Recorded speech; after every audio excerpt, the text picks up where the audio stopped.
Daddy, why is she shaking? When a struggling single dad gives his only coat to a billionaire stranded in a snowstorm, he has no idea that one small act of kindness will shatter their worlds, ignite a scandal, and force a choice that could cost them everything. But will love be strong enough to survive when the whole town turns against them? Before we get into the story, comment below where in the world you are watching from today. The winter wind howled across the empty highway, whipping snow against the windshield of Luke Carter's old pickup truck. The wipers squeaked with each swish, fighting a losing battle against the relentless snowfall. In the rearview mirror, he caught glimpses of Emma, his 8-year-old daughter, her small face pressed against the foggy window as she watched the world turn white. "Daddy, are we almost home?" Emma's voice carried from the back seat, a hint of tiredness creeping in. "My tummy's growling." Luke checked his watch. 6:45 p.m. They were running late after his overtime shift at the factory. "Just 20 more minutes, sweetheart. Maybe we can heat up some of that soup from yesterday." The truck's heater wheezed, barely keeping up with the cold that seeped through the worn weather stripping. Luke pulled his thin jacket tighter around himself, grateful that at least Emma wore her warm winter coat. Through the swirling snow, headlights reflected off something ahead. As they drew closer, Luke made out the shape of a black luxury car pulled over on the shoulder, its hazard lights blinking weakly against the gathering darkness. "Daddy, look." Emma pressed her face closer to the window. "Someone's outside." Luke slowed the truck, squinting through the windshield. A figure in what looked like expensive clothes stood beside the car, arms wrapped tightly around themselves. The person's designer heels seemed terribly unsuited for the weather. "Daddy, why is she shaking?" Emma's whisper carried a note of concern that tugged at Luke's heart. He drummed his fingers on the steering wheel, conflict evident on his face. The smart thing would be to keep driving. He had Emma to think about, and they were already late getting home. But that figure looked so alone out there in the storm. "Just for a minute," he muttered, more to himself than Emma.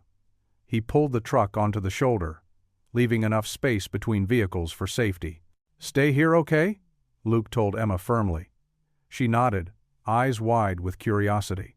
The bitter wind hit him like a physical blow as he stepped out of the truck.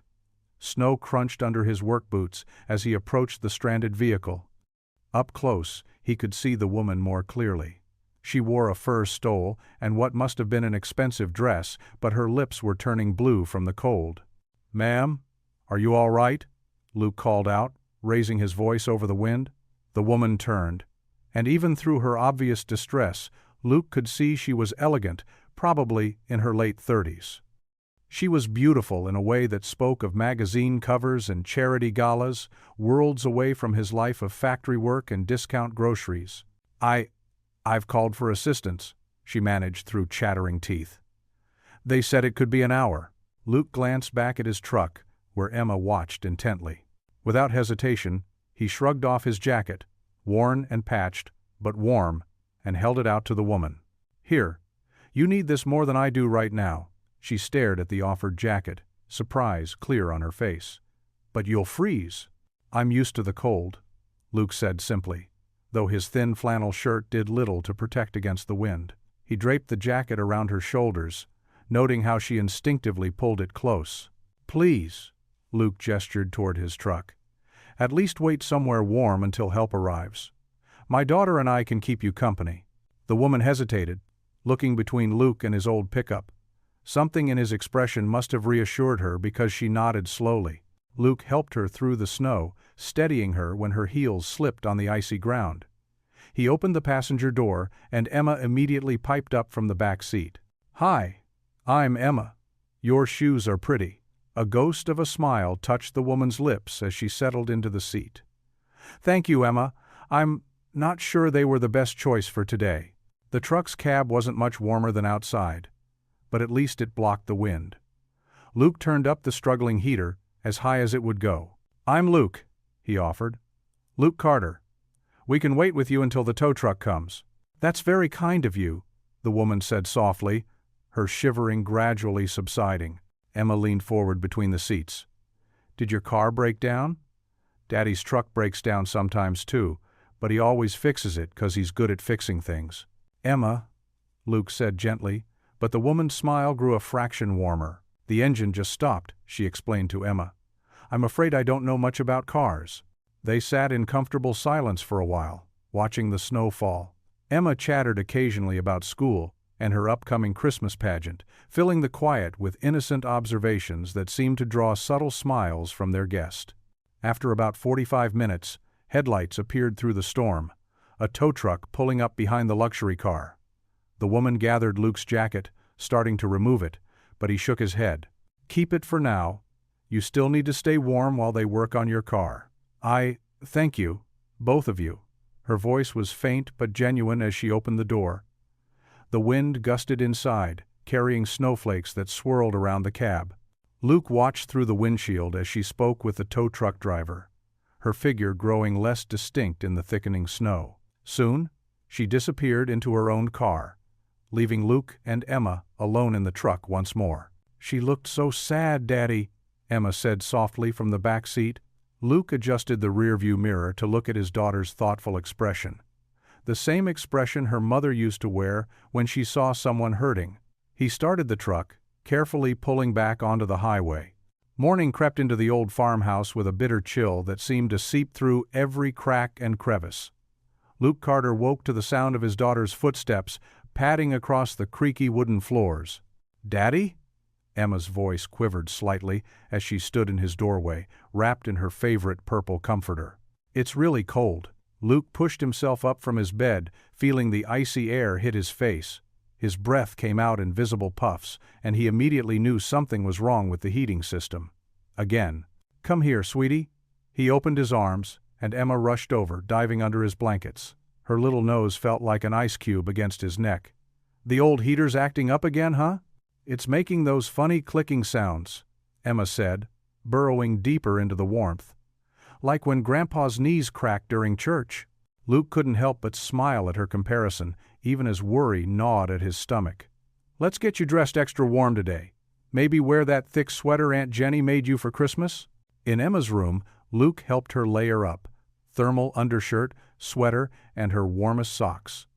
The morning routine felt heavier than usual, as he tried to ignore how their breath still clouded in the air. "Pancakes?" Emma asked hopefully, her blue eyes bright despite the cold. "You bet, kiddo. Extra syrup today since we need the energy to stay warm." In the kitchen, Luke's hands shook slightly as he pulled out the worn envelope he'd been avoiding. Another overdue notice from the electric company, marked in bold red letters. He tucked it under a cookbook just as Emma climbed onto her usual chair at the kitchen table. While mixing pancake batter, Luke checked the ancient thermostat again. The needle barely moved when he adjusted it, and the clicking sounds Emma had mentioned seemed more pronounced. He'd have to look at it after work, though he wasn't sure what good that would do. The thing was probably as old as the house itself. "Daddy?" Emma's voice pulled him from his thoughts. She was hunched over her drawing paper, colored pencils scattered around her. "Do you think the shaking lady is warm now?" Luke flipped a pancake, watching it brown. "I'm sure she is, sweetheart. Her car probably got fixed pretty quick." "I'm drawing her," Emma announced, her tongue poking out in concentration. "See? I made her coat sparkly like it was in real life. But I also drew her wearing your coat, 'cause that's what happened." Luke walked over to look at his daughter's artwork. The figure on the paper wore what appeared to be two coats, one brown, his old work coat, and one silver, the woman's designer outfit. Despite the childish style, Emma had captured something in the woman's expression, a kind of sadness that even an 8-year-old could recognize. "Do you think we'll see her again?" Emma asked, adding more sparkles to the drawing with her silver pencil. "She looked like she needed a friend." Luke's throat tightened as he returned to the stove. "Probably not, Em. People like that. They live in a different world than folks like us." "What kind of world?" "A fancier one." Luke slid the last pancake onto Emma's plate, arranging them in a smiley face the way she liked. "With big houses and expensive cars." "But she was still cold," Emma pointed out, drowning her pancakes in syrup, "and scared, just like regular people get." Luke sat down with his own plate, though he didn't feel very hungry. His eyes kept drifting to the corner of the envelope peeking out from under the cookbook. The payment was already 2 weeks late, and his next paycheck wouldn't come for another 5 days. Between groceries, Emma's school supplies, and the repair bill for the truck last month, there wasn't much left to stretch. The day passed in a blur of worry.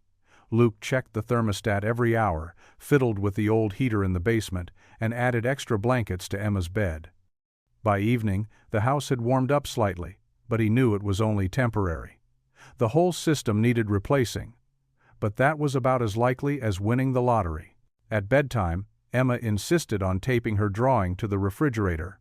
"So we remember to pray for her," she explained, smoothing down the corners with careful fingers. "That's what Mrs. Henderson at Sunday school says. We should pray for people who look sad." Luke's heart swelled with love and pride, even as it ached.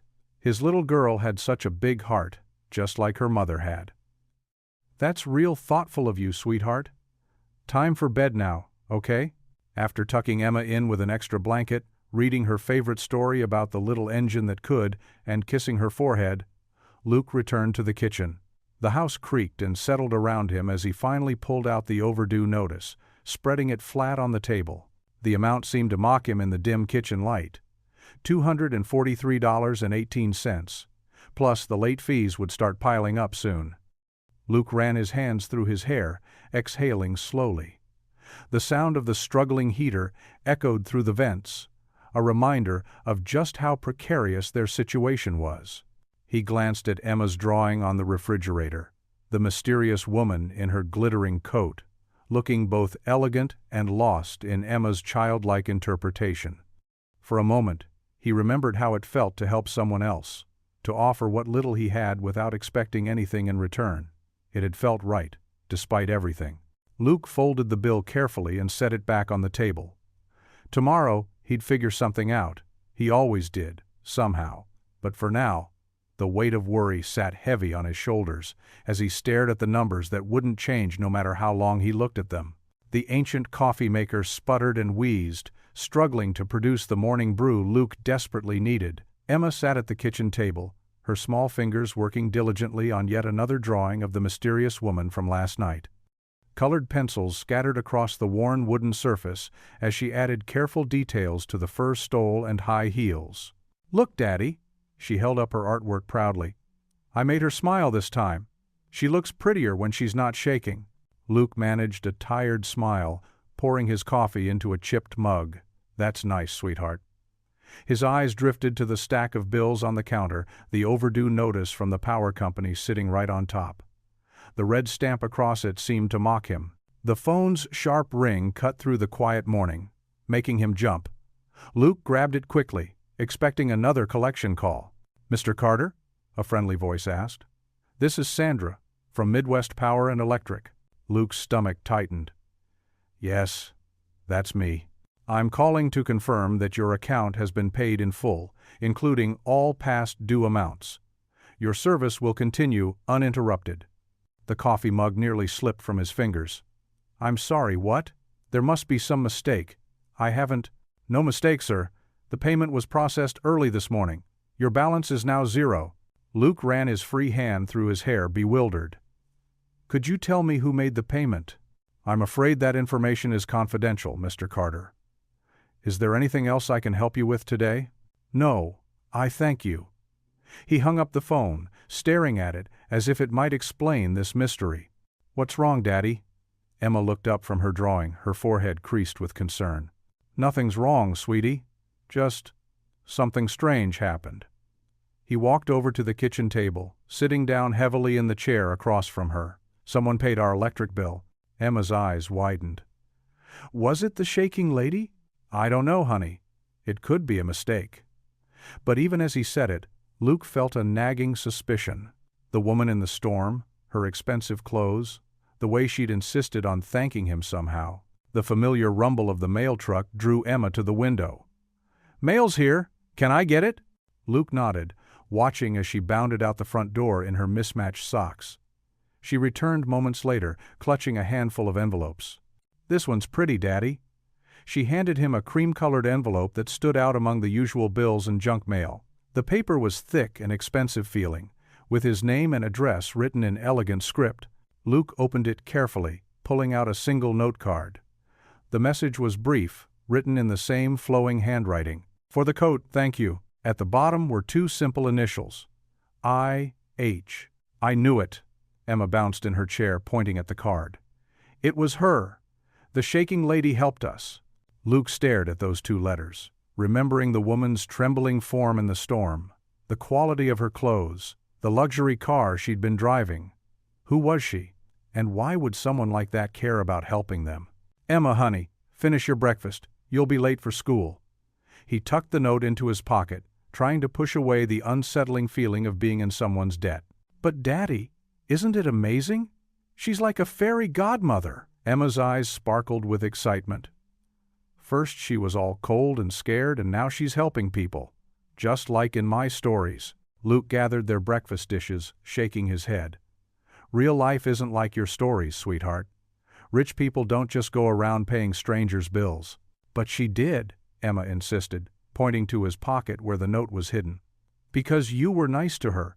You gave her your coat, even though it was your favorite one." Luke paused at the sink, remembering how the woman had looked in that moment, vulnerable, human, nothing like what he'd expect from someone wealthy enough to casually pay off a stranger's debts. The gesture touched something in him, even as it made him uncomfortable. He'd never been good at accepting help, especially since Sarah died. Pride and independence had become his shield against pity. "Maybe sometimes real life can surprise us," he admitted quietly, more to himself than to Emma. Throughout the morning routine, getting Emma ready for school, making her lunch, checking her backpack, Luke's mind kept returning to those initials. I.H. He should probably try to find out who she was, return the money somehow. But another part of him, the part that had been struggling alone for so long, felt an unexpected warmth at this simple act of kindness. Emma tugged at his sleeve as they headed for the door.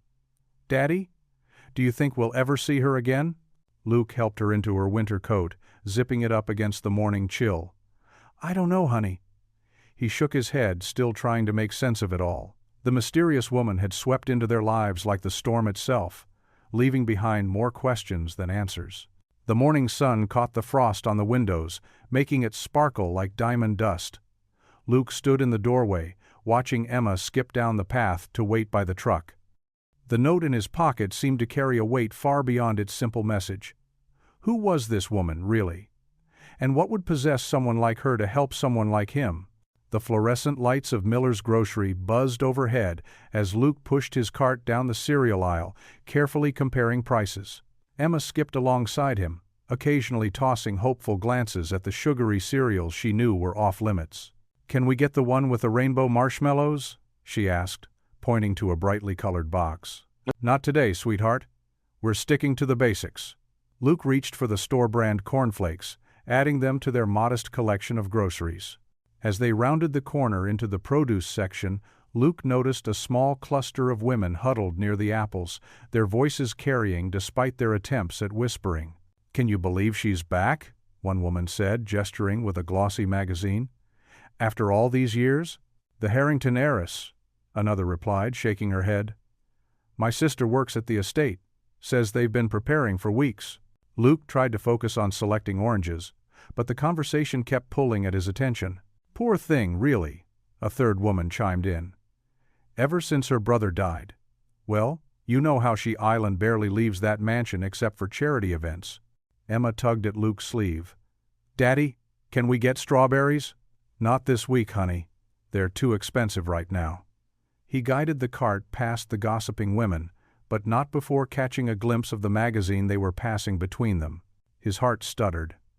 There on the cover was a familiar face, the woman from the Snowstorm. She looked different in the photo, poised and polished at some fancy event, but there was no mistaking those features. The headline read, "Isabel Harrington Returns. Reclusive billionaire, back in Milton Falls." "That's the shaking lady," Emma exclaimed, loud enough to draw stares from the women nearby. Luke quickly steered them toward the checkout line, feeling heat rise in his cheeks. "Keep your voice down, sweetie," he murmured. But Emma was too excited to contain herself. "It is her, isn't it, Daddy? The lady from the snow?" The cashier, Mrs. Peterson, looked up with interest. "Did you say something about Isabel Harrington?" "We helped her," Emma announced proudly. Her car was stuck in the snow, and Daddy gave her his coat because she was shaking. Mrs. Peterson's eyebrows shot up, and Luke could feel curious looks from other customers in line. He fumbled with his wallet, wishing Emma hadn't inherited her mother's gift for storytelling. "That's quite a tale," Mrs. Peterson said, scanning their items, "though I suppose stranger things have happened. Did you know the Harringtons practically built this town? The old textile mill, the library, half the buildings downtown." Luke nodded politely, trying to hurry the transaction along. His mind was spinning. He'd given his coat to a billionaire. The woman who'd been trembling in the storm, who'd paid his electric bill with probably less thought than he gave to buying a loaf of bread, was one of the wealthiest people in the state. The drive home was filled with Emma's chatter about their discovery, but Luke barely heard it. He felt oddly embarrassed, thinking about his worn coat, wrapped around shoulders that probably wore designer labels worth more than his monthly salary. What must she have thought of their old truck, the way he'd awkwardly tried to help? "Can we visit her?" Emma asked as they carried groceries into the house. "Now that we know where she lives?" "No, honey." Luke set the bags on the kitchen counter. "Rich people like that. They live in a different world from us. We probably won't see her again." "But she was nice," Emma protested. "She helped us with the bills, and she smiled at my jokes in the truck." "That was kind of her," Luke agreed, putting away the groceries. "But it was just one of those things that happens and then it's over. Like making a friend on vacation. You have a nice time together, but then everyone goes back to their own lives." Emma's face fell. "She looked lonely, though. Like how you look sometimes when you think I'm not watching." Luke paused, a can of soup halfway to the shelf. Sometimes Emma's perceptiveness caught him off guard, reminding him so much of Sarah it hurt. "Everyone gets lonely sometimes, sweetheart. Even billionaires, I guess. But they have their own ways of dealing with it." The rest of the evening passed in their usual routine: homework, a simple dinner, Emma's bath time. But Luke noticed his daughter was quieter than usual, lost in thought, as he tucked her into bed. "Time for prayers," he reminded her, sitting on the edge of her bed. Emma closed her eyes, folding her small hands together. "Dear God," she began in her clear, sweet voice, "thank you for Daddy, and for cornflakes, and for helping us pay the electric bill. And please," she paused, then continued in a whisper, "please help the shaking lady feel better. She looks sad in that magazine picture, and Daddy says everyone gets lonely sometimes. Maybe you could send her some friends? Amen." Luke's throat tightened as he leaned down to kiss her forehead. "That was a nice prayer, honey." "Do you think God listens even when we pray for billionaires?" Emma asked sleepily. "I think God listens to all prayers," Luke answered, adjusting her blanket. "Especially when they come from kind hearts like yours." "Good," Emma murmured, her eyes already closing, "because I think she needs them." Luke turned off the lamp, leaving only the soft glow of Emma's nightlight. He stood in the doorway for a moment, watching his daughter drift off to sleep, marveling at her simple, pure-hearted compassion. She didn't see wealth or status, just another human being who seemed to need help. The magazine image of Isabel Harrington flashed in his mind again, so different from the vulnerable woman he'd met in the storm. He wondered which version was real, the polished heiress, or the trembling stranger who'd accepted his help with such genuine gratitude. Closing Emma's door quietly, Luke headed to the kitchen to tackle the dinner dishes. Through the window above the sink he could see the distant lights of the Harrington estate on the hill, glowing like earthbound stars. Such a strange twist of fate, he thought, that their paths had crossed at all. The rhythmic thunk of axe against wood echoed through the crisp winter air as Luke worked up a sweat in his driveway. His old flannel shirt clung to his back, and his breath came out in visible puffs. The pile of split logs beside him grew steadily, necessary fuel for the temperamental wood stove that helped keep their heating costs down. The sound of tires crunching on gravel made him pause mid-swing. A black Mercedes, gleaming despite the winter grime on the roads, pulled into his rutted driveway. Luke's grip tightened on the axe handle as he watched the car come to a stop. This wasn't the kind of vehicle that usually found its way to his modest farmhouse. The driver's door opened, and there she was, the woman from the Snowstorm. She looked different now, dressed in a simple wool coat, rather than the fur stole he remembered. Her heels were sensible boots instead of stilettos, though they still probably cost more than his monthly grocery budget. She carried a small silver gift bag that caught the weak winter sunlight. "Mr. Carter," she said, her voice carrying clearly across the yard. "I hope I'm not interrupting." Luke leaned the axe against the chopping block and wiped his hands on his jeans. "Miss Harrington," he replied, surprising her with the recognition. "Didn't expect to see you again." A slight flush colored her cheeks.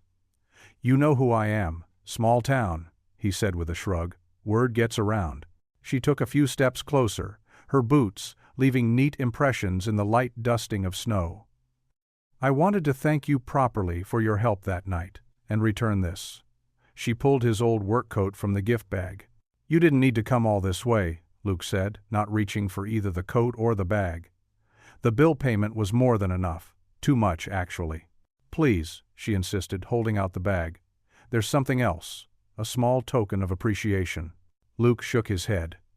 "Ma'am, I appreciate the thought, but kindness isn't for sale. I helped because you needed it, not because I wanted anything in return."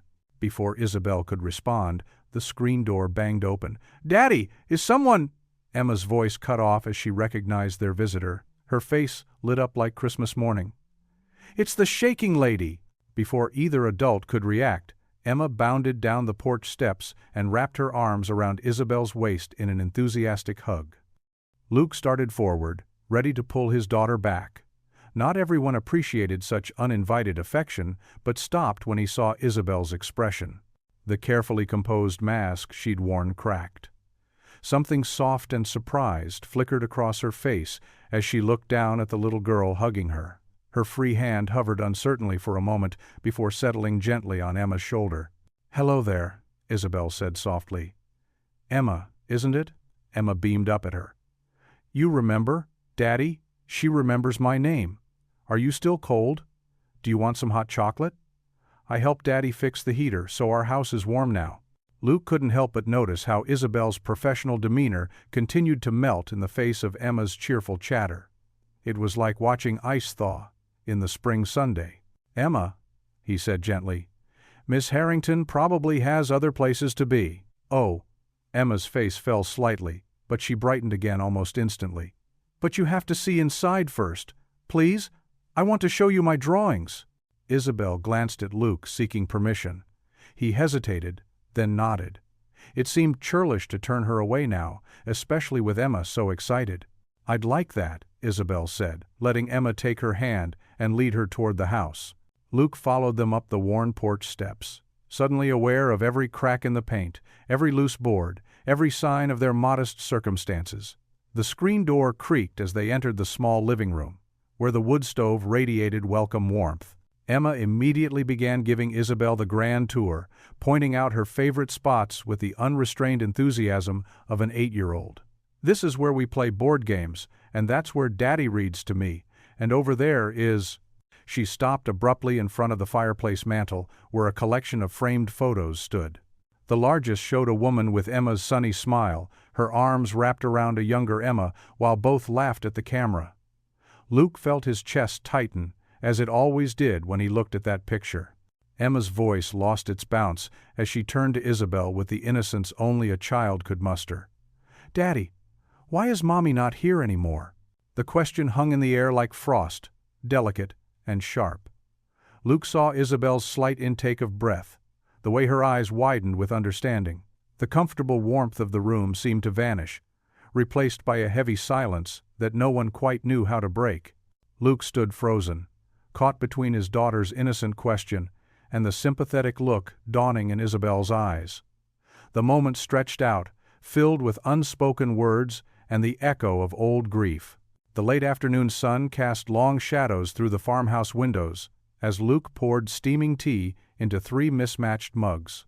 Emma had insisted on using her special cup, the one with tiny painted daisies that her mother had given her for her 5th birthday. "Sugar?" Luke asked, holding up the worn sugar bowl. Isabel shook her head, her perfectly manicured fingers wrapping around the chipped mug. "No thank you." Her eyes wandered around the modest kitchen, taking in the worn linoleum floor and the faded curtains that Sarah had sewn years ago. Emma sat between them at the small kitchen table, swinging her legs and dunking a cookie into her milk. "Did you know my mommy made these curtains?" she asked, pointing with her free hand. "Daddy says she was really good at making things pretty." A heavy silence fell over the room. Luke's hand tightened around his mug, but before he could change the subject, Isabel spoke softly. "I understand loss," she said, her voice barely above a whisper. Her eyes remained fixed on her tea. "My younger brother, Thomas. He passed away 7 years ago." Luke watched as something shifted in her carefully composed expression. For a moment, the wealthy philanthropist disappeared, replaced by someone who knew the weight of grief all too well. "I'm sorry," Luke said simply, recognizing the familiar shadow of pain in her eyes. Isabel traced the rim of her mug with one finger.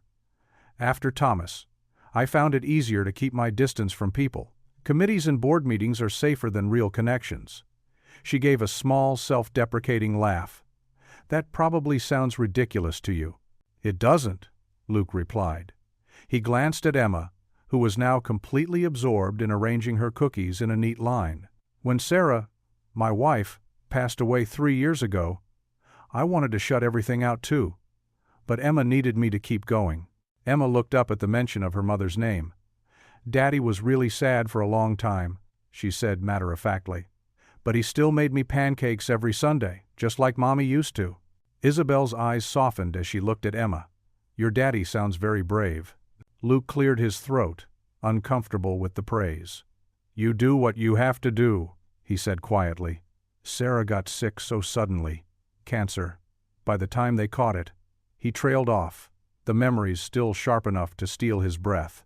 "I was 5, Emma added helpfully. "Now I'm 8, and I help Daddy remember important stuff, like grocery shopping and feeding Mr. Whiskers." A genuine smile touched Isabel's lips. "Mr. Whiskers, our cat," Emma explained. "He's orange and really fat because the neighbors keep feeding him too." The tension in the room eased as Emma chattered about the cat's adventures. Luke noticed how Isabel gradually relaxed, her perfect posture softening just slightly as she listened to Emma's stories. "You know," Isabel said during a pause in Emma's tale, "I have quite a collection of children's books at home. Would you like me to bring some over next time I visit?" Emma's eyes lit up. "Next time? You're coming back?" Isabel glanced at Luke, seeking permission. He nodded, surprising himself with how much he wanted her to return. "If that's all right with your father," she said carefully. "Of course it is." Emma bounced in her chair. "Daddy loves reading too. He does all the funny voices when he reads to me." Luke felt his cheeks warm. "Emma," but Isabel was smiling again, and this time it reached her eyes. "I'd love to hear these funny voices sometime." The conversation flowed easier after that, moving from books to Emma's school to simple everyday things. Luke found himself sharing stories about Sarah, good memories that didn't hurt quite as much to recall. Isabel spoke more about Thomas, describing his love for practical jokes and how he could always make her laugh. As the afternoon light began to fade, Isabel checked her watch and stood reluctantly. "I should go. My advisors will be wondering where I've disappeared to." Emma jumped up to hug her around the waist again. This time, Isabel returned the embrace naturally, her hand gentle on Emma's head. "Thank you for the tea," she said to Luke, "and for everything else." Luke walked her to the door, Emma trailing behind them. The sleek car waited in the driveway, looking entirely out of place next to his old truck. "I'll bring those books next week," Isabel promised Emma. "Maybe we can read one together?" After final goodbyes, they watched from the porch as Isabel's car disappeared down the long driveway. The winter air was sharp with approaching evening, but Luke felt oddly warm. Emma tugged at his sleeve. "Daddy?" "Yeah, sweetie?" I think the shaking lady stopped shaking when she smiled. Luke looked down at his daughter's earnest face, feeling something unfamiliar flutter in his chest. It felt like hope, but it also felt like uncertainty. He gave Emma's shoulder a gentle squeeze, not quite trusting himself to speak. The old truck rumbled down Luke's gravel driveway, kicking up dust as he and Emma returned from running errands. His heart skipped a beat when he spotted the familiar black luxury car parked near their front porch. Isabel stood waiting, a canvas tote bag in one hand and a white bakery box in the other. "Look, Daddy." Miss Isabel came back. Emma bounced in her seat, practically vibrating with excitement. Luke couldn't help but smile at his daughter's enthusiasm. He noticed Isabel had traded her designer clothes for a simple sweater and jeans, though they probably cost more than his monthly paycheck. Her hair was pulled back in a casual ponytail, making her look younger, more approachable. "I hope I'm not intruding," Isabel said as they got out of the truck. "I brought those books I promised Emma, and some cookies from the bakery in town." Emma rushed forward, wrapping her arms around Isabel's waist again. "You came back? Can you stay for dinner? Please, please, please." Luke started to protest. "Emma, I'm sure Miss Harrington has other—" "I'd love to," Isabel cut in quickly, then looked uncertain. "That is, if it's not too much trouble?" Luke scratched the back of his neck, suddenly aware of how simple their evening meal would be. "It's just soup and bread tonight. Nothing fancy." "Sounds perfect," Isabel said softly, and something in her voice made Luke believe she meant it. Inside, Emma dragged Isabel to the living room, while Luke headed to the kitchen to start dinner. He could hear his daughter chattering away as she showed Isabel her favorite stuffed animals and art projects from school. "This is Mr. Whiskers," Emma explained. "He helps me sleep when I have bad dreams. And these are my drawings from art class. Miss Johnson said I'm getting really good at staying in the lines." "These are wonderful," Isabel responded, her voice warm with genuine interest. "I especially love this rainbow one. The colors are so bright and cheerful." Luke stirred the vegetable soup simmering on the stove, adding a pinch more salt. The bread was already warming in the oven, day-old loaves he'd gotten on discount from the grocery store. He tried not to feel embarrassed about the worn plates or the mismatched chairs around their small kitchen table. "Can we look at the books you brought?" Emma asked eagerly. "Of course." Isabel reached into her tote bag. "I wasn't sure what you liked, so I brought a variety. There's a story about a brave princess, one about talking animals, and, oh, this was my favorite when I was your age." Luke peered around the corner to see Isabel and Emma sitting cross-legged on the floor, surrounded by colorful hardcover books. Emma leaned against Isabel's side as they flipped through pages together, both completely absorbed in the stories. In the great green room, there was a telephone and a red balloon. Isabel's voice took on a gentle, rhythmic quality as she read. "That's one of my favorites, too," Emma exclaimed. "Daddy does all the funny voices when he reads it." Isabel glanced up, catching Luke watching them. He quickly ducked back into the kitchen, his cheeks warming. "Soup's ready," he called a few minutes later, setting 3 bowls on the table. Emma skipped to her usual seat, while Isabel helped carry the books to the coffee table. Luke placed a basket of warm bread in the center, along with a small dish of butter. "This smells wonderful," Isabel said, settling into her chair. Luke watched nervously as she took her first spoonful. To his surprise, her eyes lit up. "Oh, this is delicious. The vegetables are so tender, and I love the herbs you used." "Daddy makes the best soup," Emma declared proudly. "He learned from Grandma's special recipe." They fell into easy conversation as they ate. Emma dominated most of it, telling Isabel about school, her friends, and her dream of becoming an artist someday. But Luke noticed how Isabel drew him out too, asking thoughtful questions about his work at the factory and his garden plans for spring. "I haven't had a home-cooked meal like this in." Isabel paused, stirring her soup thoughtfully. "Well, I can't remember the last time, actually. My chef makes wonderful food, but it's not the same as sitting around a family table." "Don't you have dinner with your family?" Emma asked innocently. A shadow crossed Isabel's face. "No, sweetheart. It's just me and my big house. Well, and the staff, but they're paid to be there." "That sounds lonely," Emma said, reaching over to pat Isabel's hand. "You should come have dinner with us more often. Right, Daddy?" Luke met Isabel's eyes across the table. The vulnerability he saw there made his chest tighten. "You're welcome any time," he heard himself say. Isabel's smile was small but genuine. "I'd like that." After dinner, Emma insisted on showing Isabel her room upstairs. Luke could hear them laughing as Emma presumably gave the grand tour of her modest space. complete with crayon drawings taped to the walls and fairy lights strung across the ceiling. When they came back downstairs, Isabel's cheeks were flushed with happiness. She looked younger somehow, more alive, than the trembling woman they'd found in the snow. "I should get going," she said reluctantly, checking her watch. "Thank you for dinner. It was." She searched for words, then simply said, "It was wonderful." "Wait!" Emma ran to the coffee table and grabbed one of the drawings she'd made earlier. "This is for you, so you won't feel lonely at your house."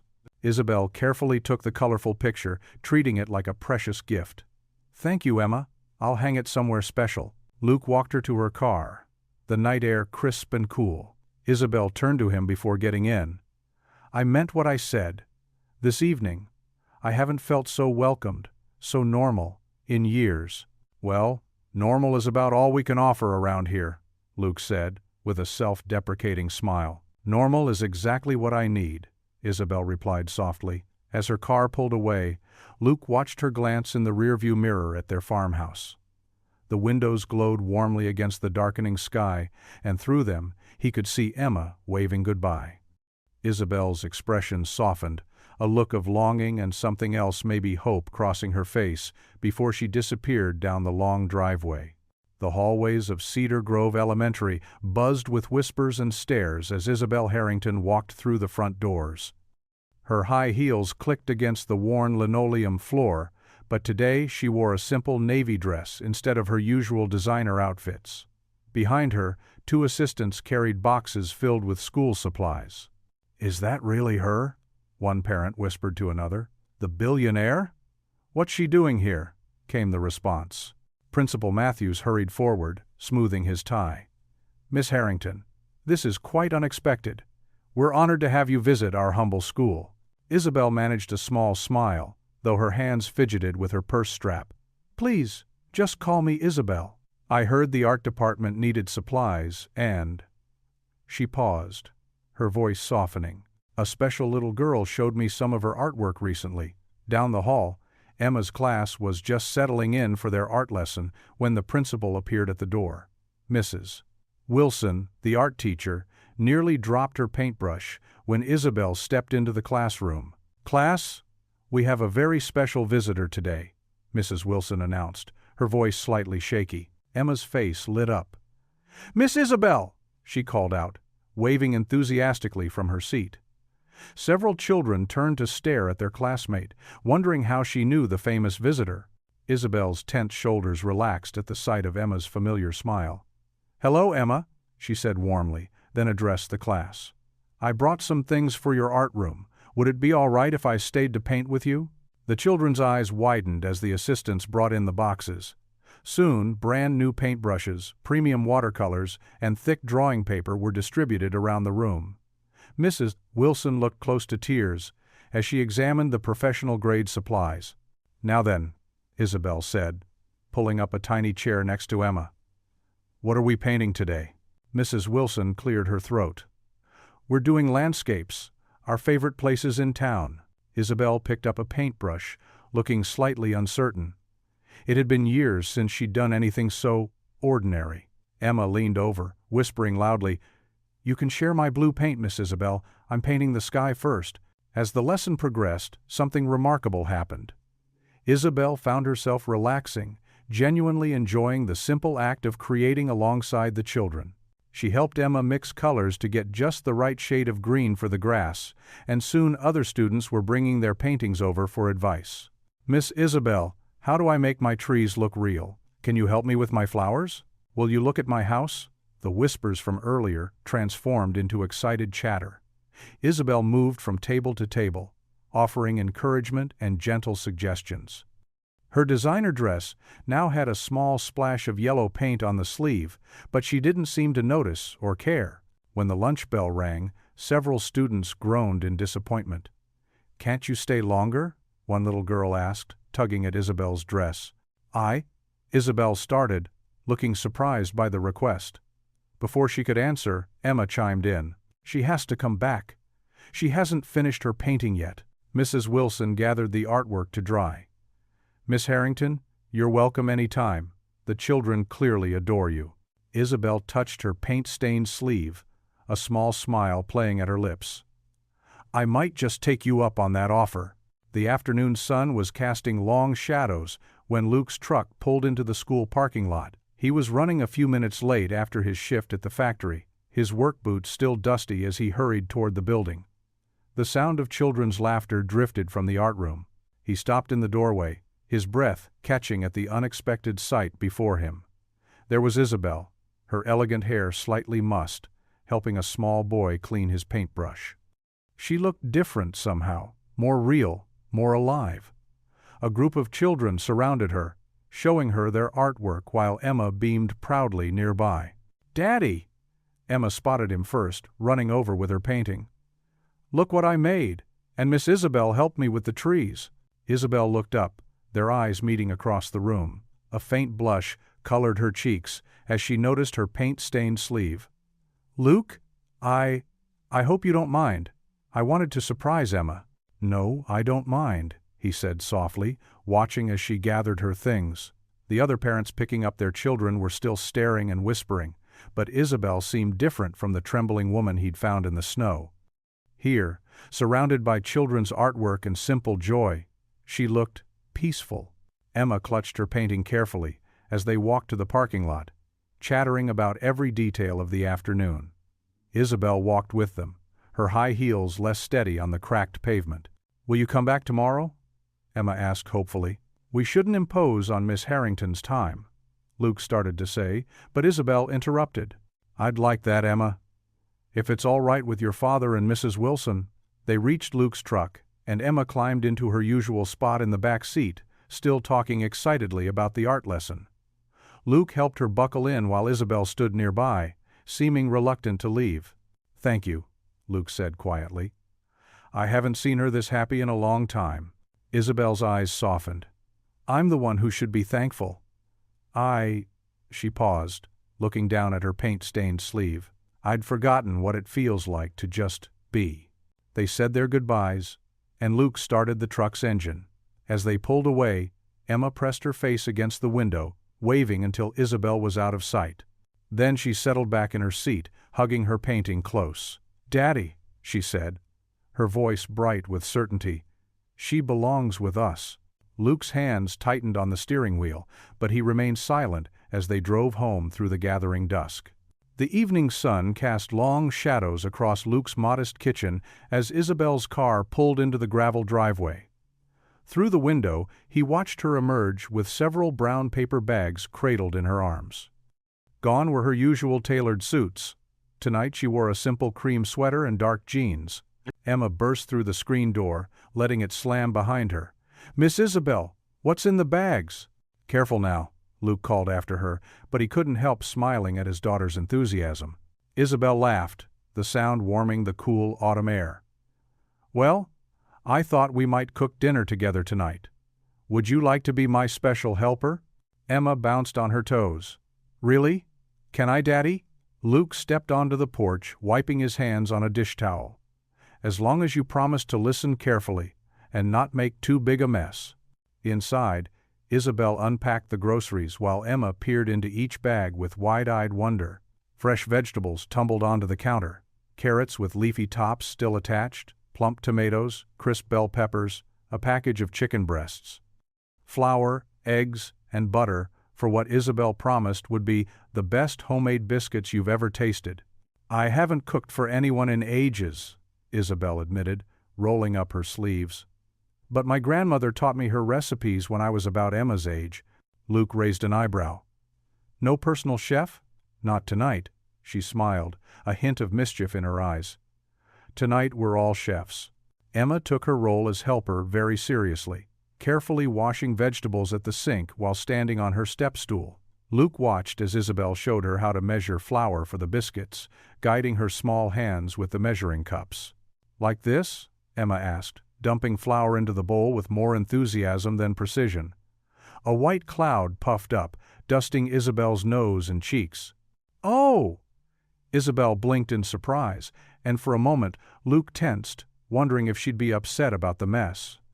But then she laughed, really laughed, her whole face lighting up. "Perfect, sweetheart. though perhaps a little less explosive next time. Luke found himself chuckling too, the sound rusty but genuine. He couldn't remember the last time the kitchen had felt so alive with warmth and laughter. While the biscuits baked, filling the house with their buttery aroma, Isabel taught Emma how to set the table. Luke watched his daughter carefully carrying plates to the dining room, her tongue poking out in concentration. "A little crooked," he observed when Emma had finished, noting how the forks zigzagged across the tablecloth. "It's artistic," Isabel declared, giving Emma a conspiratorial wink.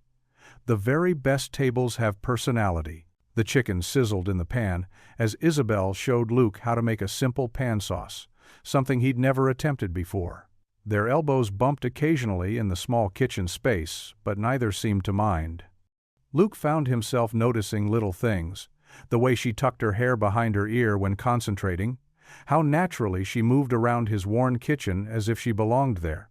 Emma insisted on helping to serve, proudly carrying the basket of slightly lopsided but golden brown biscuits to the table. "They're not as pretty as the ones at the store," she said, frowning slightly. "They're perfect," Isabel assured her, breaking one open to release a warm puff of steam.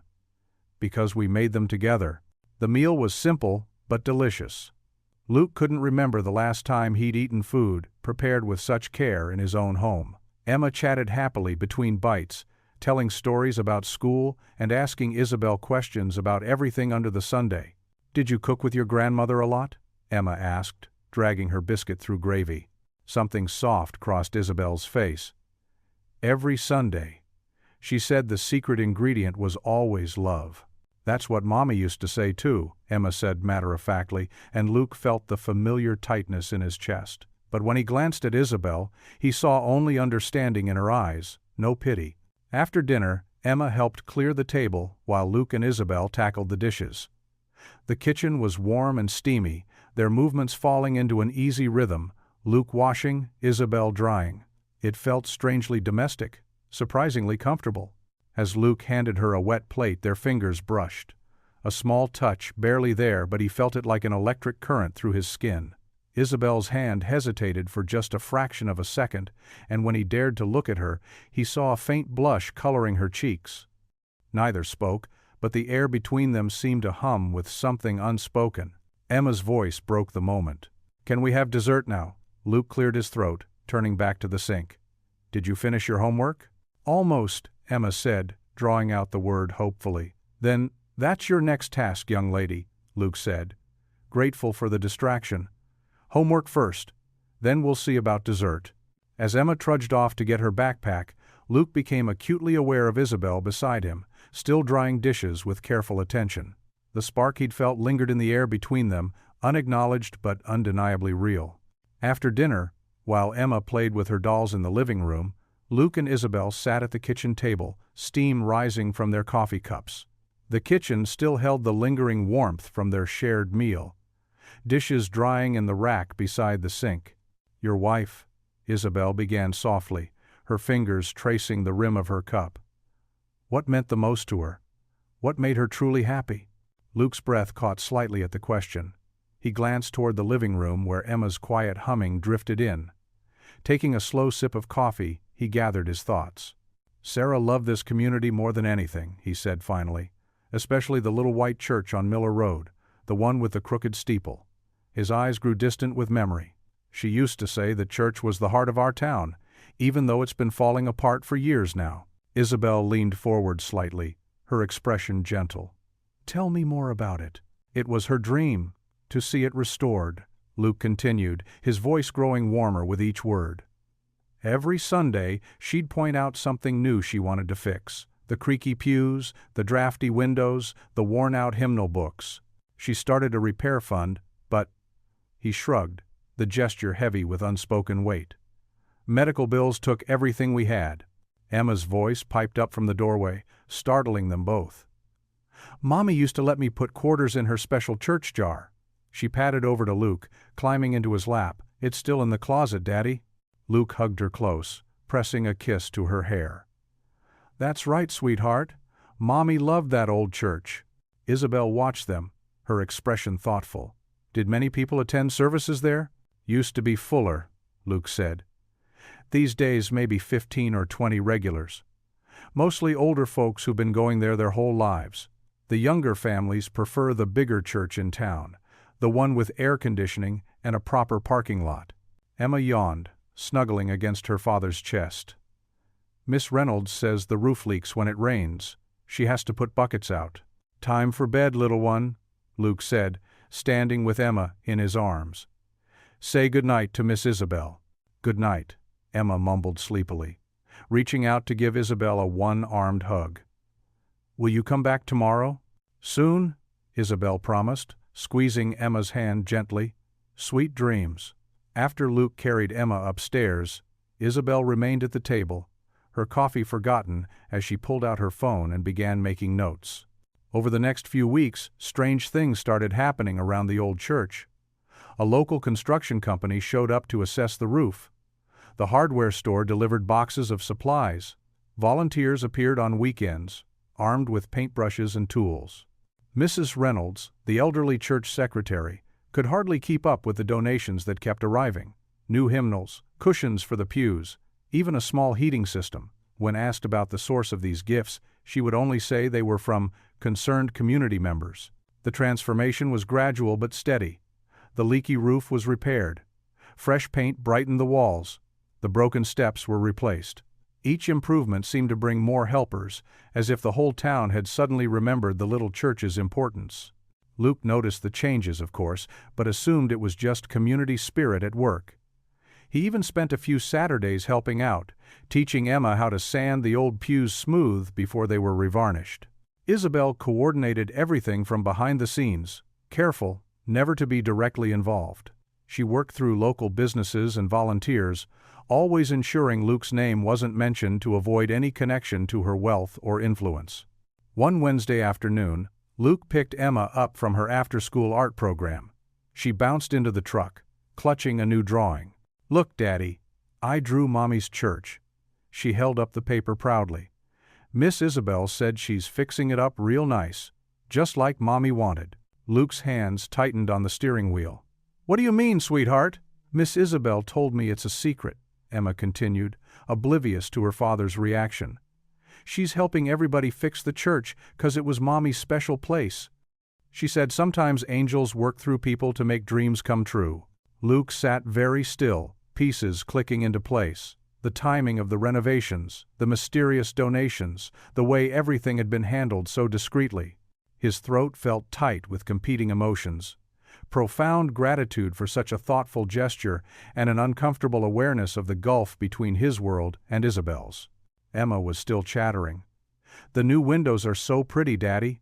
And Miss Reynolds says we might even get a real piano soon. Can we go see it on Sunday? Maybe, Luke managed, his voice rough. He glanced at his daughter's drawing. The white church restored to its former glory, with tiny stick figures holding hands in front. His eyes burned slightly as he recognized Emma's representation of himself, herself, and a tall figure with long dark hair that could only be Isabel. The knowledge of Isabel's secret involvement sat heavily in his chest. She had taken something so personal, so precious to his family's memory, and helped make it real, all while carefully protecting his pride. Luke didn't know whether to thank her or retreat from the magnitude of such a gesture. Emma carefully tucked her drawing into her backpack. Miss Isabel says angels are everywhere, Daddy, even if we can't see them. She paused, then added with 8-year-old certainty, I think Mommy would like her helping fix the church, don't you? Luke swallowed hard, unable to answer immediately.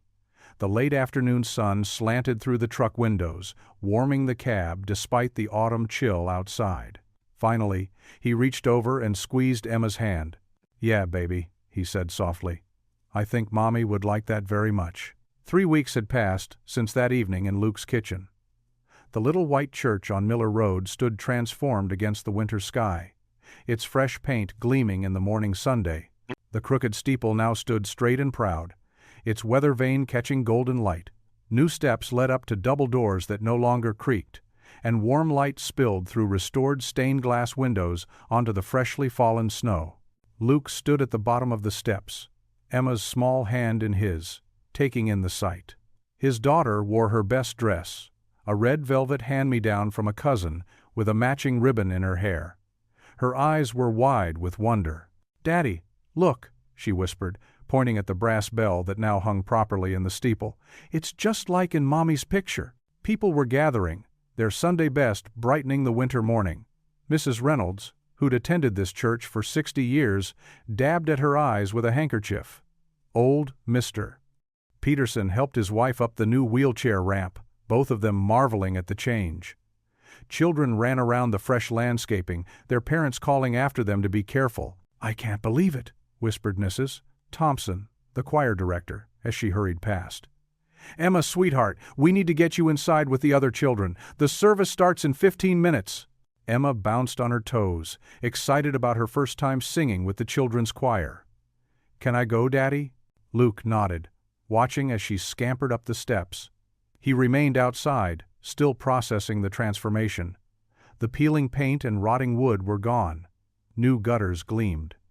Even the old cemetery had been tidied, its headstones straightened, and paths cleared. "It's quite something, isn't it?" Luke turned to find Pastor Mike beside him, the older man's eyes bright with emotion. "When Miss Harrington approached me about this project, I couldn't believe it. But she insisted it be done quietly, no fanfare. Said it was a community effort." "Community effort?" Luke echoed softly, knowing full well who had funded the majority of the work.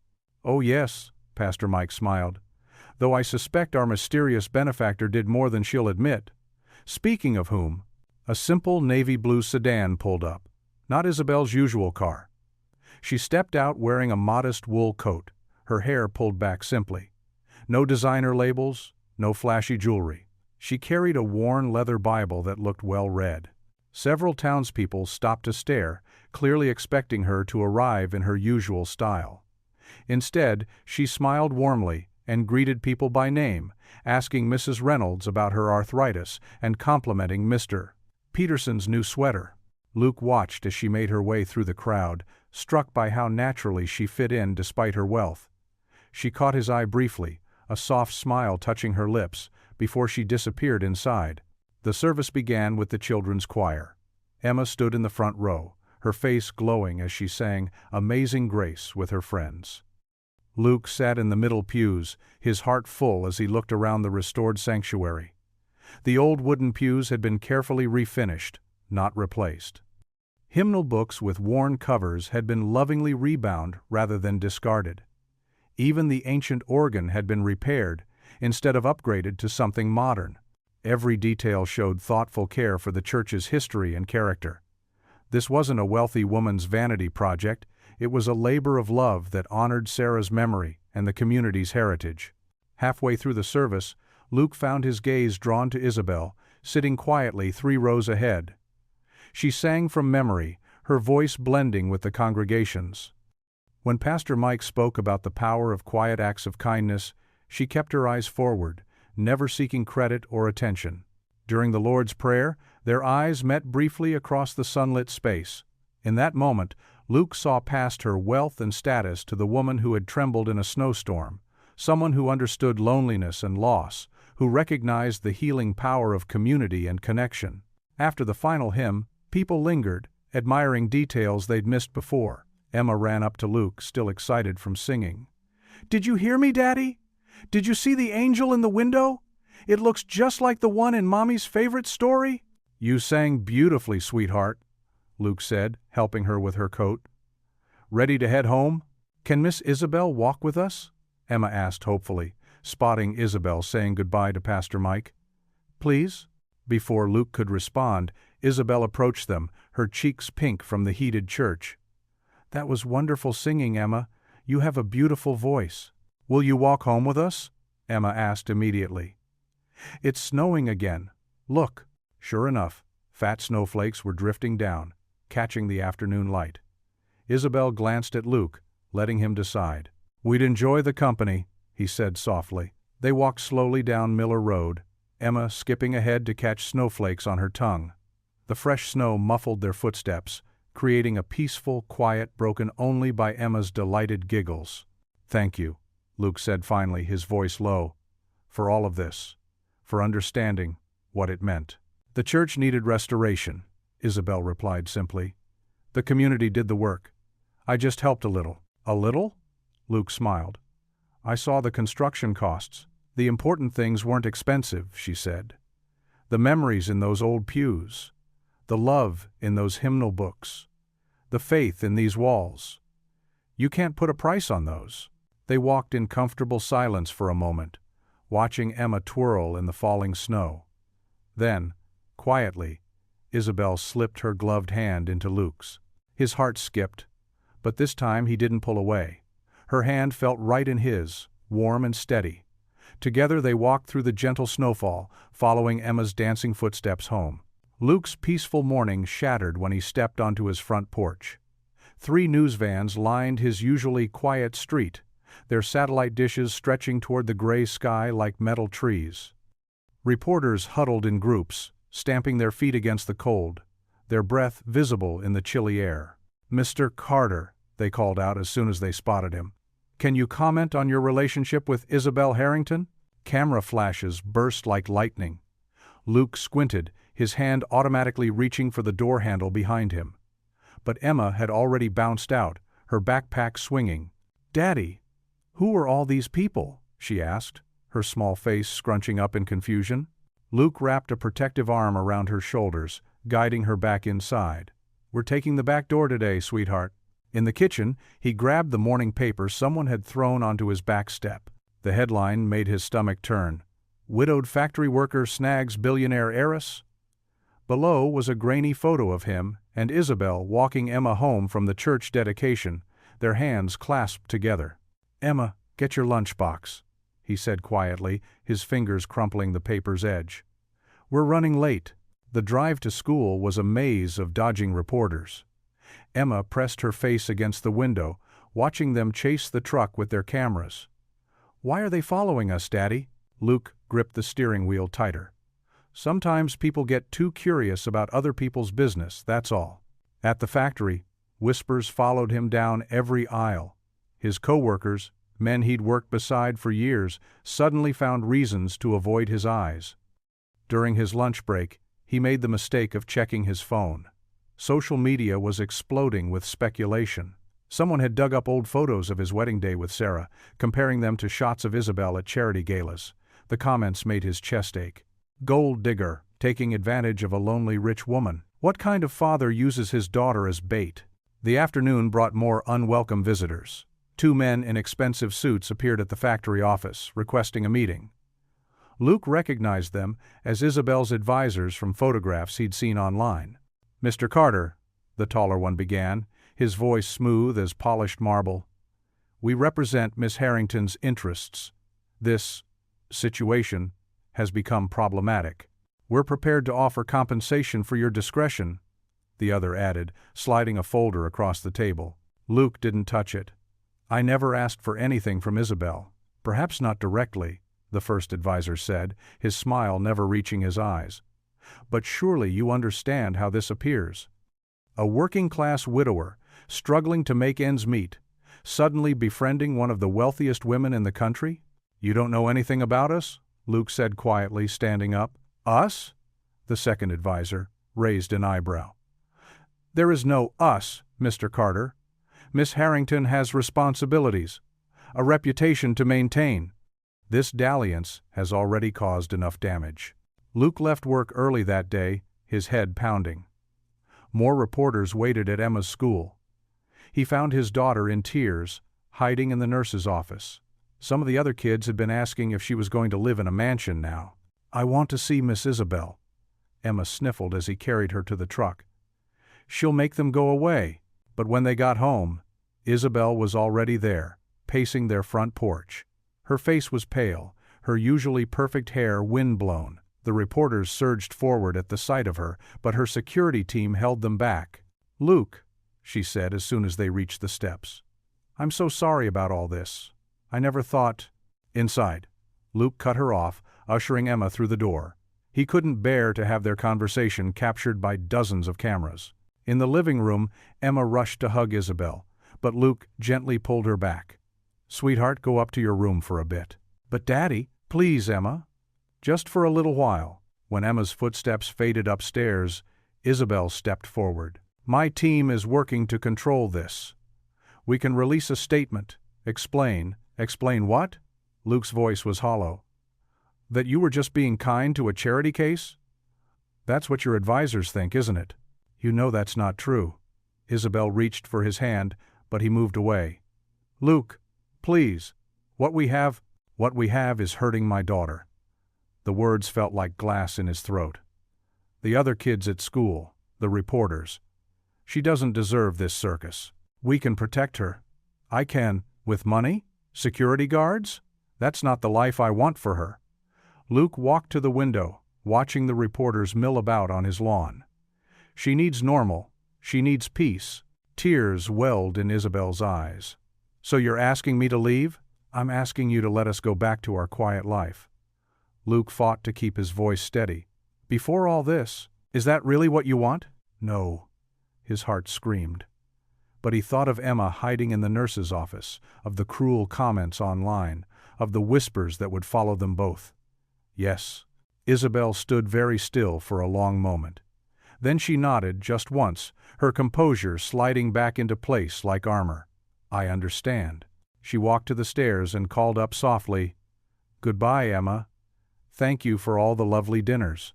Emma's door flew open. She ran down the stairs, her face streaked with tears. You're leaving? No. Daddy, tell her to stay. Isabel knelt down, hugging Emma tightly. Be good for your father, sweetheart. Then she straightened up, smoothed her coat, and walked out the door, without looking back. Later that night, after Emma had cried herself to sleep, Luke sat on the edge of her bed. Her pillow was still damp with tears. Why did you make her go away, Daddy? She had asked over and over until exhaustion finally claimed her. Luke stood and went to the window. Snow was falling again, just like the night he'd first met Isabel. The reporters had finally gone, leaving his front yard trampled and empty. He pressed his forehead against the cold glass, feeling more alone than he had in months. The house seemed bigger somehow, emptier, as if Isabel had taken all the warmth with her when she left. In the kitchen, Emma's latest drawing still hung on the refrigerator. 3 figures holding hands, one wearing a sparkly dress, all of them smiling. Luke turned away from it, unable to bear the sight of his daughter's simple, perfect dream crumbling around them. The morning frost painted delicate patterns on the windows of Isabel's mansion, but she barely noticed. Her usually immaculate office was littered with newspapers, their headlines screaming accusations she couldn't bear to read again. Her phone buzzed constantly with messages from her advisors, but she let them go unanswered. Miss Harrington, her housekeeper Margaret, called softly from the doorway. You haven't touched your breakfast again. Isabel sat motionless in her leather chair, staring out at the grounds where snow was beginning to fall. I'm not hungry, Margaret. It's been 3 days, ma'am. The older woman's voice carried gentle concern. You need to eat something. 3 days. Had it really only been 3 days since everything fell apart? Since she'd watched Luke's face crumble with hurt and shame as he asked her to stay away? The pain felt both fresh and ancient, like a wound that wouldn't stop bleeding. Across town, Luke's alarm blared at 4:30 a.m. for his extra shift at the factory. His muscles ached from yesterday's overtime, but bills didn't pay themselves. He dragged himself to the shower, trying to wash away the exhaustion that seemed to seep into his bones. Emma's door was closed when he passed it, another change that hurt his heart. His usually chatty daughter had grown so quiet lately. The morning routine that once rang with her laughter now felt heavy with silence. In the kitchen, he found Emma's latest drawing stuck to the refrigerator with a magnet. It showed 3 figures holding hands: a tall man, a little girl, and a woman in what looked like a fancy dress. His throat tightened at the sight. Daddy? Emma's small voice made him turn. She stood in her pajamas, hair mussed from sleep. Are you working late again today? Luke knelt down to her level. Just for a little while, sweetheart. Mrs. Johnson next door will pick you up from school. Emma's lower lip trembled slightly. But you promised to help me with my reading homework. I know, Em. I'm sorry. He pulled her into a hug, feeling her thin shoulders under his hands. We'll do it tomorrow, okay? That's what you said yesterday. Her words were muffled against his shirt, Island? Is Miss Isabel ever coming back? The question hit him like a physical blow. It was the same one she'd been asking every night before bed, and he still had no good answer. Emma. I miss her, Daddy. Emma's voice cracked. She made you smile again. And she helped me, with the big words in my books. Luke closed his eyes, fighting back the burning sensation behind them. I miss her too, kiddo. But sometimes grown-up things are complicated. At her estate, Isabel paced her study like a caged animal. The television droned in the background, some financial news channel her advisors insisted she monitor. But all she could think about was Emma's art class, where she'd helped little hands hold paintbrushes. The simple dinners at Luke's table, where laughter came easily and nobody cared about stock prices or corporate mergers. Her advisor's words echoed in her head. This association could damage everything you've built. Think of your reputation, your father's legacy. But what legacy was worth the hollow ache in her chest? What reputation mattered more than the trust in Emma's eyes or the gentle strength in Luke's smile? At the factory, Luke's hands moved automatically through his tasks, mind wandering to memories he couldn't seem to shake. The way Isabel's eyes crinkled when she really smiled. How she'd insisted on washing dishes after dinner, her expensive manicure forgotten in soapy water. The sound of her laugh when Emma told silly jokes. Carter, his supervisor's voice snapped him back to reality. You've been staring at that same bolt for 5 minutes. Get your head in the game. Sorry, sir. Luke rubbed his tired eyes. Won't happen again. The day dragged on endlessly. When he finally got home, well after dark, he found Emma asleep on the couch, her reading workbook open beside her. Mrs. Johnson had left a note about Emma, barely touching her dinner. Luke carried his daughter to bed, his heart heavy as she stirred slightly. Daddy? She mumbled. I dreamed Miss Isabel came back. Go back to sleep, sweetheart, he whispered, tucking her in. Later that night, after checking bills and realizing he'd need even more overtime to make ends meet, Luke drove to the cemetery. The roads were empty, snow falling softly in his headlights. He parked near the familiar headstone, taking slow steps through the gathering white powder. Sarah's grave was peaceful in the quiet night. Luke brushed snow from the stone with gentle fingers, tracing the letters of his late wife's name. I don't know what to do anymore, Sarah, he whispered, his breath visible in the cold air. Emma's hurting. She misses Isabel so much. He paused, swallowing hard. Truth is, I miss her too. And I feel guilty about that. Like I'm betraying you somehow. The snow continued falling silently around him as he knelt in front of the grave. Emma needs more than I can give her. She needs someone to help with homework when I'm working late. Someone to talk about girl things with. His voice cracked. I thought maybe. But now everything's such a mess. The whole town's talking. The papers.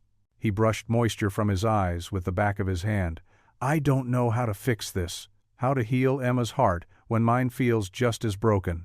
The only answer was the soft whisper of snowflakes landing on his coat. Luke stayed there a long while, the cold seeping into his knees, speaking softly to the wife who'd always known how to make things better. But tonight, even her memory couldn't show him the way forward. Finally, shivering, he stood up. I love you, Sarah, he whispered, touching the stone one last time before turning back toward his truck, leaving 2 sets of footprints in the fresh snow, one leading to the grave and one leading away. Isabel sat at her mahogany desk, her fingers trembling as they hovered over the cream-colored stationery. The morning light filtered through the tall windows of her study, casting long shadows across the polished wood. Her usually perfect posture had crumpled, and dark circles rimmed her eyes from sleepless nights. She picked up her fountain pen, a gift from her late brother, and began to write, Dear Luke, I've written this letter 100 times in my head, but the words never seem right. How do you tell someone they've changed your life when you've only known them for such a short time? She paused, dabbing at her eyes with a silk handkerchief. The grandfather clock in the corner ticked steadily, marking each moment of hesitation.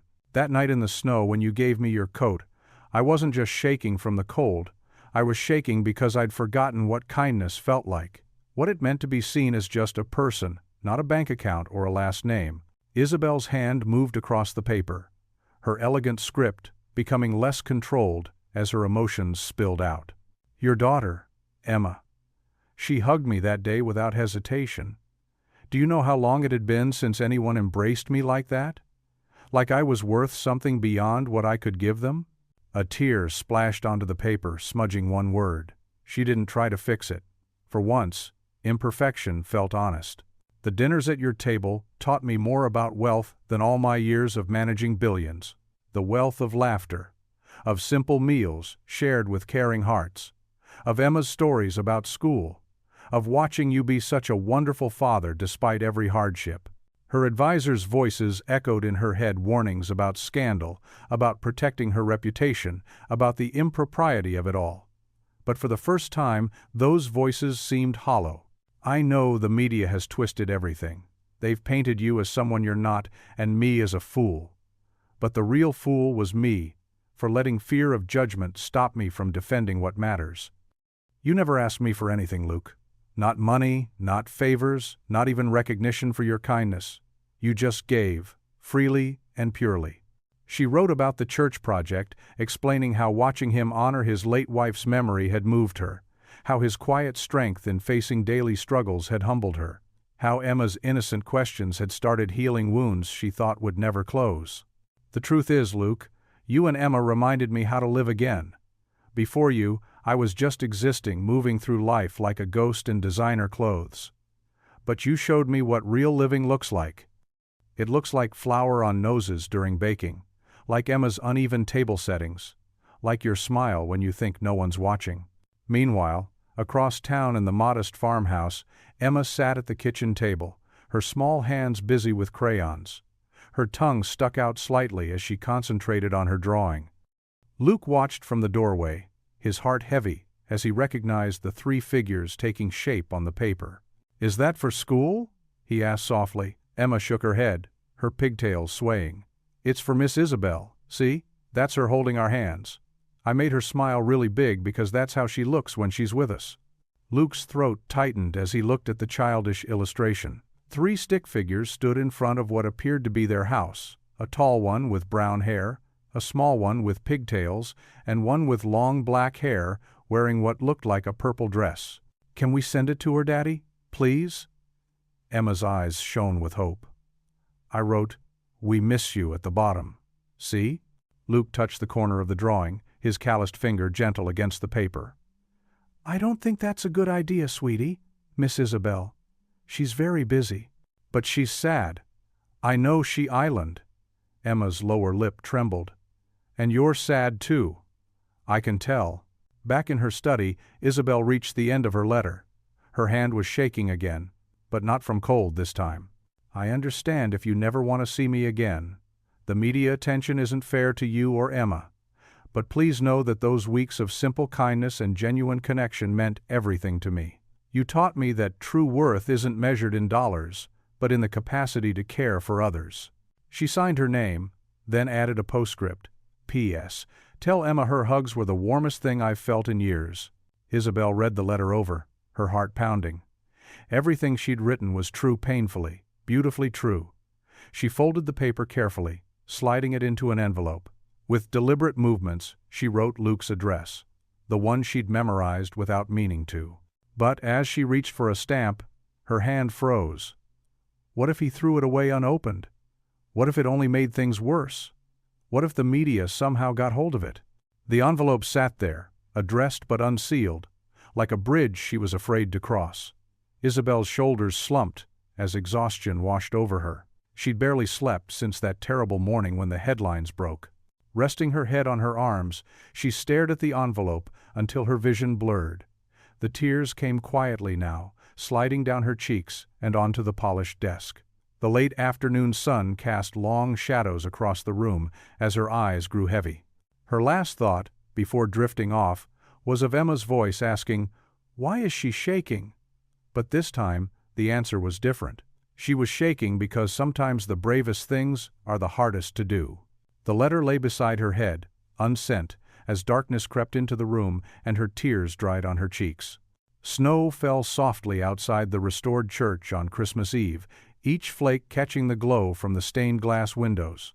Inside, candlelight flickered across the wooden pews, casting warm shadows on the faces of townspeople bundled in their winter best. The old church looked beautiful, its worn walls now strong and proud, decorated with evergreen garlands and red ribbons. Luke Carter sat in the third row, his work-worn hands clasped tightly in his lap. Emma fidgeted beside him in her red Christmas dress, the one they'd found at the second-hand store. Her small fingers played with the unlit candle she held, and every few minutes she'd crane her neck to look toward the church entrance. "Daddy," she whispered, tugging at his sleeve. "Do you think she'll come?" Luke's throat tightened. He'd heard that same question every day for weeks now. "Honey, remember what we talked about? Sometimes people have to go their separate ways." Emma's lower lip trembled, but she nodded bravely. The choir began singing "Silent Night," their voices rising to the rafters. Luke closed his eyes, remembering how Isabel had stood in this very church just weeks ago, her hand warm in his as they'd celebrated its restoration. Now the empty space beside him felt colder than the winter wind outside. Mrs. Thompson, their elderly neighbor, leaned forward from the pew behind them. "Such a lovely service," she whispered, "though it's not the same without." She caught herself and patted Luke's shoulder apologetically. The pastor stood at the pulpit, his voice gentle as he spoke about hope in dark times. "Sometimes," he said, "the greatest gifts come wrapped in the simplest packages. Sometimes love appears in unexpected places, teaching us that wealth isn't measured in dollars, but in the richness of the heart." Luke shifted uncomfortably, wondering if the words were meant for him. Emma's small hand found his, squeezing it tight. The congregation began passing the flame from candle to candle, the light spreading slowly through the church. Luke helped Emma light hers, warning her to keep it steady. She held it with both hands, her face glowing in its warm light. Then came the gasps. They started at the back of the church and rippled forward like a wave. Luke didn't want to turn around, but Emma was already twisting in her seat, her eyes growing wide. "Daddy," she breathed. "Look." There in the doorway stood Isabel Harrington. But this wasn't the polished businesswoman who graced magazine covers. Her hair fell in simple waves around her shoulders, and she wore a plain wool coat instead of designer labels. No security detail flanked her. No photographers trailed in her wake. She carried only a single unlit candle. The whispers grew louder as she made her way down the aisle. Several empty seats were available in the front pews, seats always reserved for prominent town members. But Isabel passed them by, sliding instead into a crowded pew near the middle, between the Baker family and old Mr. Rodriguez from the hardware store. Luke's hands shook as he watched Mrs. Baker share her flame with Isabel's candle. The warm light illuminated Isabel's face, and for a moment, just a moment, her eyes met his. The same gentle spirit he'd seen that snowy night by the broken-down car shone in them now. Emma wiggled in her seat, practically vibrating with the effort to stay still. Luke placed a steadying hand on her shoulder, even as his own heart raced. The choir's voices swelled into "O Holy Night," and the church seemed to grow warmer, brighter somehow. More than one person dabbed at their eyes during the final hymn. Luke noticed Mrs. Thompson sniffling behind him, and even gruff Mr. Peterson appeared to be blinking rapidly. The pastor's closing prayer spoke of healing and new beginnings, of finding light in darkness. When the final "Amen" echoed through the church, Emma couldn't contain herself any longer. She burst from the pew like a tiny rocket, her candle hastily blown out and forgotten on the seat. Several people stepped aside, creating a path as she ran straight for Isabel. "You came back!" Emma's cry rang through the church as she launched herself into Isabel's arms. "You came back! You came back!" Isabel caught her, nearly dropping her own candle in the process. She held Emma close, pressing her face into the little girl's hair to hide her tears. But in the candlelight, they shone clearly on her cheeks. The church, which moments before had been full of whispers and movement, grew still. The warmth that filled the space wasn't just from the hundreds of candles or the old heating system. It radiated from the sight of Emma in Isabel's arms, from the pure joy on the little girl's face, from the way Isabel held her as if she'd found something precious she'd thought lost forever. Luke stood rooted to his spot, watching his daughter and the woman who had changed their lives in so many ways. The candlelight danced across the restored walls of his late wife's beloved church, and for the first time since the scandal broke, the weight in his chest began to lift. The organist began playing softly, "Silent Night" once more, as the congregation slowly started to file out into the snowy night. But there in the middle of the church, time seemed to stand still as Emma clung to Isabel, their tears mixing with their smiles, their embrace bringing warmth to the hearts of everyone who witnessed it. The church was hushed as Pastor Miller wrapped up his sermon about hope and redemption. Candlelight danced across the restored wooden beams overhead, beams that now gleamed with fresh varnish, thanks to Isabel's quiet generosity. Emma sat between Luke and her Sunday school teacher, her small hands clutching a half-melted candle. Suddenly, movement from the back pew caught everyone's attention. Isabel rose gracefully, her simple wool coat a far cry from her usual designer attire.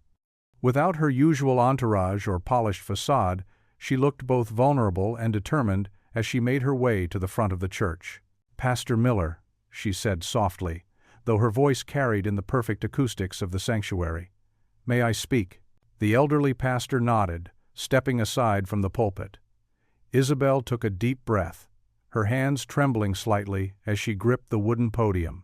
The candlelight caught the tears in her eyes, making them sparkle. "I owe this community, and especially one person, an explanation," she began. Her voice grew stronger with each word. "Many of you have read stories about Luke Carter and me in the papers. They painted him as someone trying to take advantage of my wealth. Nothing could be further from the truth." Luke shifted uncomfortably in his seat, but Emma reached over and squeezed his hand. Around them, the congregation sat in rapt attention. "Months ago, during the worst blizzard of the year, I was stranded on the highway. I was cold, scared, and completely alone. Luke Carter didn't know who I was. He didn't care about my name or my bank account.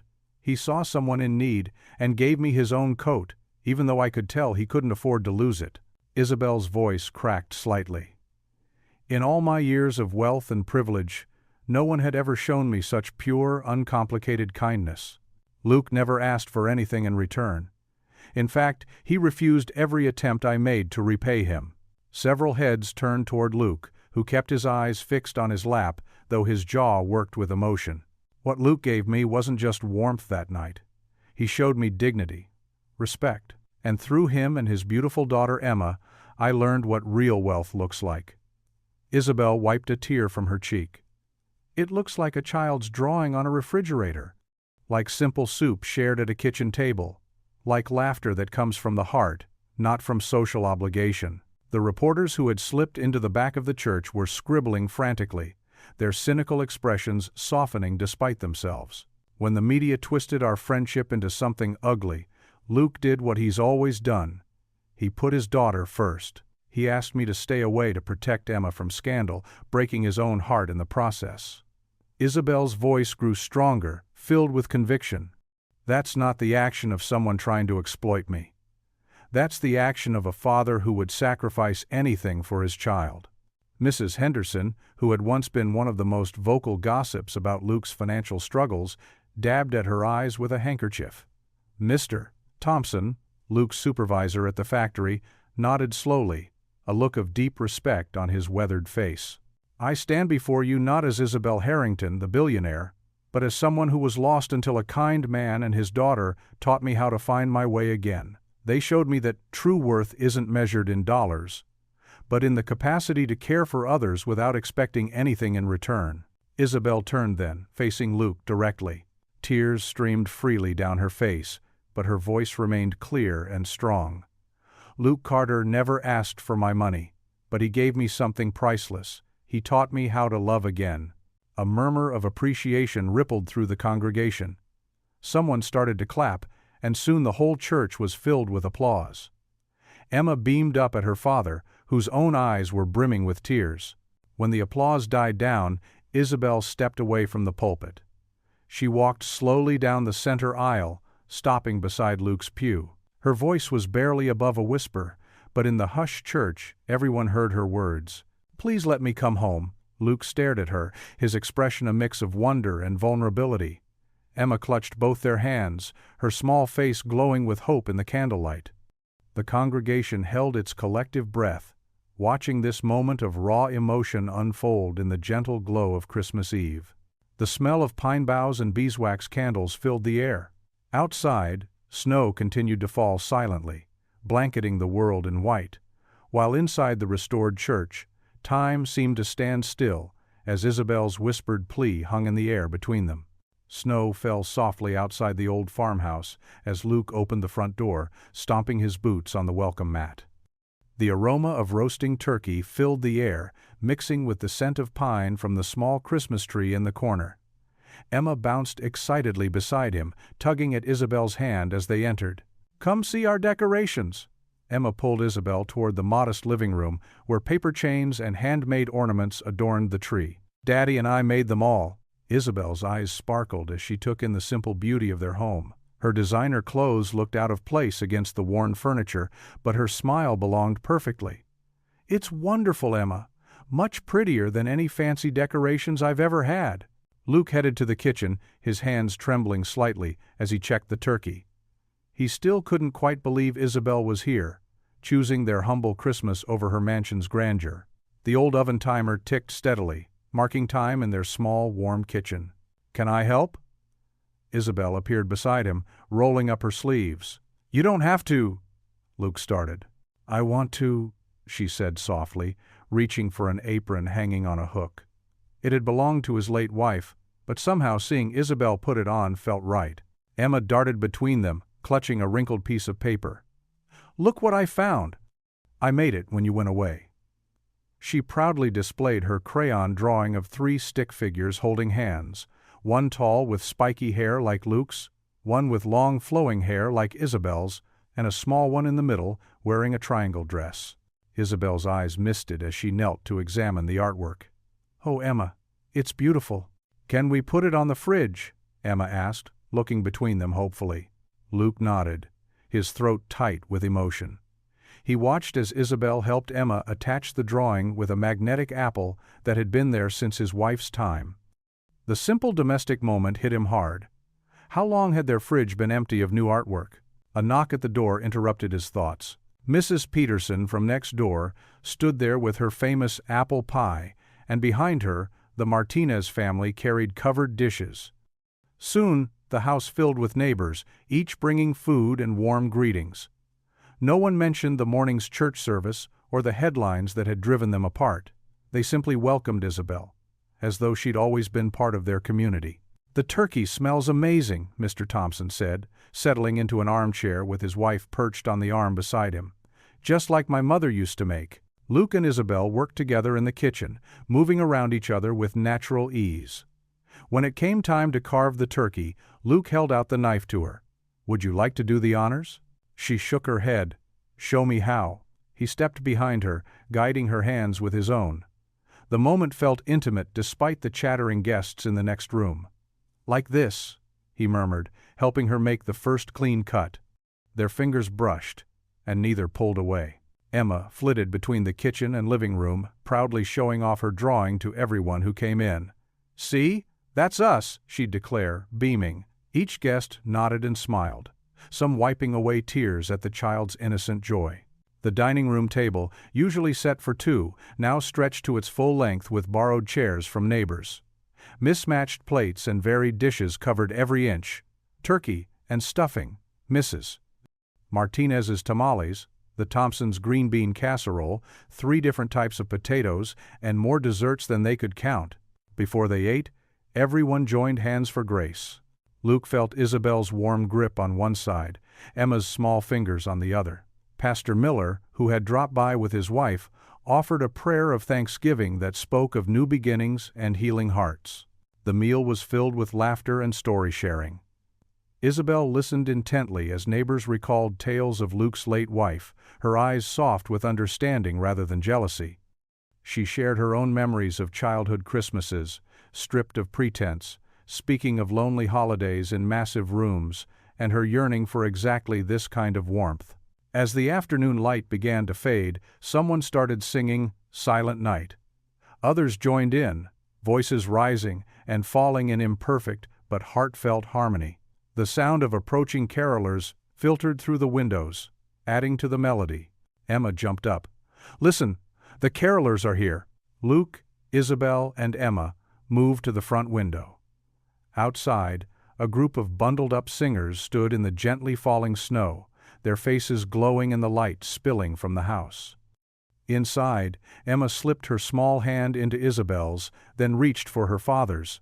They stood together, three shadows against the lamplight, watching the carolers and listening to the sweet, clear notes of "O Holy Night" rising into the winter air. Luke glanced down at their joined hands, then at Isabel's profile. She was smiling, really smiling, the kind that reached her eyes and warmed her whole face. Gone was any trace of the shaking woman he'd found in the snowstorm. In her place stood someone who had found her way home. Outside, the carolers' voices lifted in perfect harmony. "Fall on your knees, oh hear the angel voices." Inside, in the warm light of Christmas evening, three hands remained clasped together, forming their own kind of silent prayer. The January sun cast long shadows across Main Street as Isabel walked with Emma, their mittened hands swinging between them. The small town had changed since Christmas Eve, or maybe it was Isabel who had changed. She'd traded her penthouse for a cozy cottage, 2 blocks from Luke's farmhouse, much to her advisor's dismay. "Miss Isabel, can we get hot chocolate?" Emma pointed to the diner where Luke worked part-time on weekends. Through the window, they could see him wiping down tables, his sleeves rolled up. "Of course, sweetheart." Isabel smiled, her heart warming at the sight of him. The bell chimed as they entered, and several customers looked up with friendly waves. Gone were the suspicious glances and whispered judgments. Here, she wasn't the reclusive billionaire anymore. She was just Isabel, the woman who helped at the school and organized community programs. "Daddy?" Emma ran to Luke, who scooped her up with practiced ease. "We came to visit you." "I see that." His eyes met Isabel's, soft and full of understanding. "Just finishing up here. Want to join me for lunch?" They settled into a booth, Emma between them, chattering about her morning art class, where Isabel had helped. The diner's owner, Martha, brought them steaming mugs of hot chocolate topped with whipped cream. "On the house," Martha insisted, patting Isabel's shoulder. "Least we can do for what you've done for the youth center." Isabel blushed, still unused to such genuine warmth. The youth center had been her first project since moving to town, a place where working parents could leave their children after school, knowing they'd be safe and cared for. She'd funded it quietly, insisting on keeping it affordable for everyone. "The kids love the new books you donated," Luke said softly, his hand finding hers across the table. "You've made such a difference here." "You made the difference first," she reminded him, thinking of that snowy night when he'd given a shivering stranger his coat. "I just followed your example." After lunch, they walked to Luke's farmhouse. Emma ran ahead, making snow angels in the fresh powder that had fallen overnight. The old house looked different now. The worn siding had been repainted, the porch fixed, though Luke had insisted on doing most of the work himself. Inside, Emma disappeared upstairs to change into dry clothes, while Luke built a fire in the hearth. Isabel watched him, remembering how empty and cold this room had felt during their separation. Now, family photos lined the mantel, including one of Luke's late wife, which Isabel had encouraged him to keep displayed. Emma needed those memories, and Isabel respected the love that had come before. "Penny, for your thoughts?" Luke asked, standing from the fireplace as flames began to dance. "Just thinking how different everything is now," she said, moving closer to him. "How much brighter." The firelight cast a warm glow across his features as he turned to face her. "You know, when Sarah died, I thought that was it for me. Thought I had to stay frozen in that grief to be loyal to her memory." He took her hands in his. "But you taught me that love multiplies, it doesn't divide." Isabel's eyes welled with tears. "And you taught me that wealth isn't about bank accounts. It's about having people to share your life with." Luke's hand came up to cup her cheek, his thumb brushing away a tear. Slowly, deliberately, he leaned forward. Their first kiss was gentle, full of promise and healing. When they parted, both were smiling through tears. The creak of floorboards announced Emma's return.